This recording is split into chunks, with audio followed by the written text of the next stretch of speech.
Good morning, 8th graders. So we are going to be working on the Student Exploration Relative Humidity Gizmo. This one would be in place of like the psychrometer lab if we're doing that this year, and things like that. So relative humidity. Now I know that for this choose 3 there's quite a few gizmos, so I just want to make sure that you have the correct one in front of you. So the student exploration relative humidity one. So if you go into Gizmo, it should be listed for you. We just have to find it down here with relative humidity. Okay, make sure you hit launch, and then I'm just going to put it in full screen so it's all right here for you. A little bit is getting cut off at the top, but it's nothing huge for your knowledge, okay? So, but before we really get into the gizmo itself, let's work on our prior knowledge questions. So, when you go outside on a hot summer day, usually your body begins to sweat. Why does your body do this?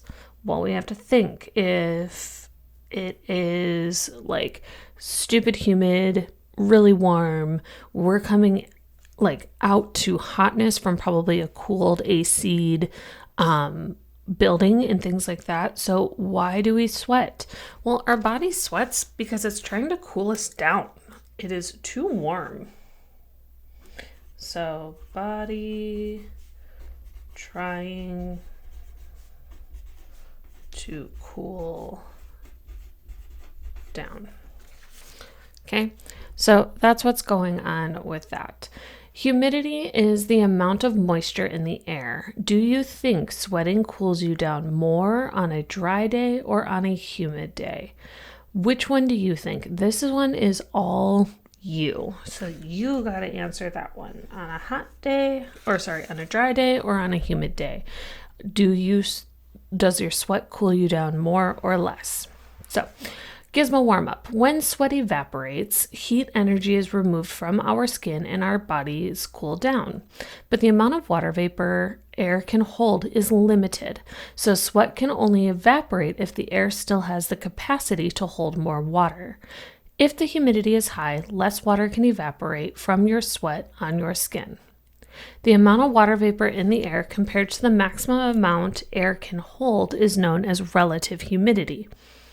In the relative humidity gizmo, you will use a psychrometer to determine relative humidity. A psychrometer has 2 thermometers. A dry bulb thermometer measures the air temperature, and the second thermometer has a wet bulb. As water evaporates from the wet bulb, its temperature decreases relative to the air temperature. So, do you think the wet bulb will cool down more on a dry day or on a humid day? So again, this is you. What do you think is going to happen? Okay, is it going to cool down more on a dry day or on a humid day? Click play and observe the thermometer at the 24 for about 24 simulated hours. Describe some of the changes in temperature of both thermometers. So, what this means, so it's 3 a.m. We're going to hit play. And we're going to let it run for about 24 hours. So once it hits 3 a.m. again. But as you're doing this, I want you to watch. Like you see, it's now like 10 or 11 o'clock. It's going way up. This is going up. What is going on for you? Okay. So we're at about the 12-hour mark, and now it's going to start cooling down in the evening, just because that's what happens when the sun dissipates, things like that. So now as it goes down, this is going down. Okay, so we're going to stop it at that 3 o'clock mark and see what happens. Okay, so what did we notice? I'm going to go over here to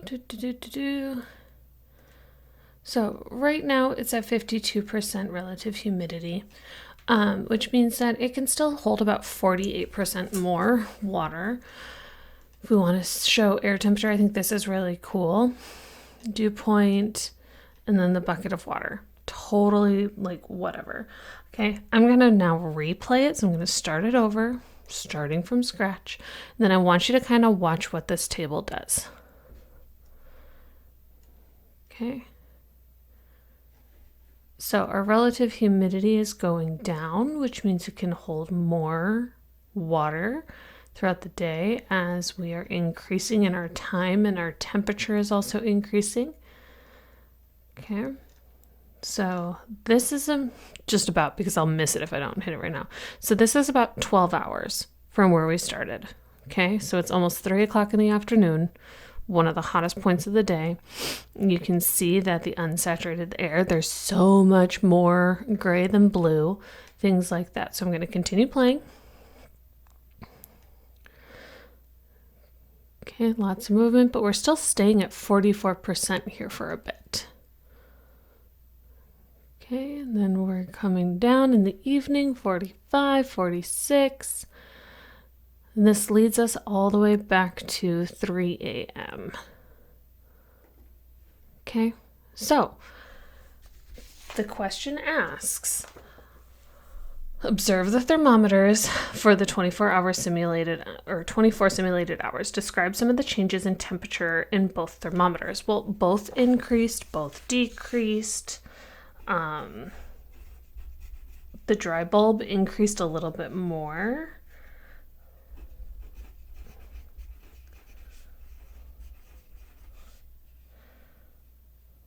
So you're going to write things like that. So both increases, dry bulb more, but you're going to put it into complete sentences, not just my quick little don't want to make this video longer than it already has to be. Okay, so as you go through, there are 2 parts. So part A basically takes up 1 page, part B takes up the 2nd page, things like that. But it's going to ask you for some predictions, so make a guess before you get going. Remember, you always restart here. Click what you need to on here. It shows you the table to be able to do some conversions, things like that. I think it's pretty straightforward from there.